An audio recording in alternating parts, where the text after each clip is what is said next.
تاجدار گولڈا نے صحیح فرمایا، جو حضور کی ختم رسالت پر پہرا دیتا ہے اس کی پشت پر مدینے کے تاجدار کا ہاتھ ہوتا ہے، اس کی پشت پر مدینے کے تاجدار. بس تم سچے ہو حضور کی محبت میں، اگر تم سچے کوئی تمہارا کچھ بگاڑ بھی نہیں سکتا. اگر یہ ایک طوفان ہوتا ہے اور حضور کا غلام وہ ہوتا ہے جو طوفانوں کا رخ موڑ دیتا ہے.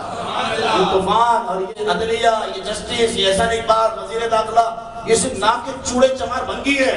اگر تو سچا غلام ہے حضور کا تو ایک ویل چیئر پہ بیٹھنے والا شخص پاکستان نہیں بلکہ پوری دنیا کے دلالوں کو ہلا دیتا ہے، اور پوری دنیا کے ایجنٹ، امریکہ کے دلال اس کی تقریروں کو انگلش میں کنورٹ کروا کر سنتے ہیں یہ بابا کہتا کیا ہے.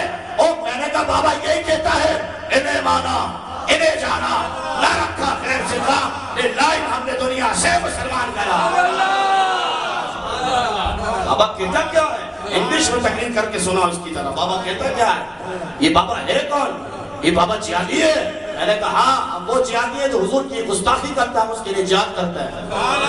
ہم اپنی ریاست کے لیے جہادی نہیں ہے. ریاست ہماری ہے، ملک ہمارا ہے، فوج ہماری ہے.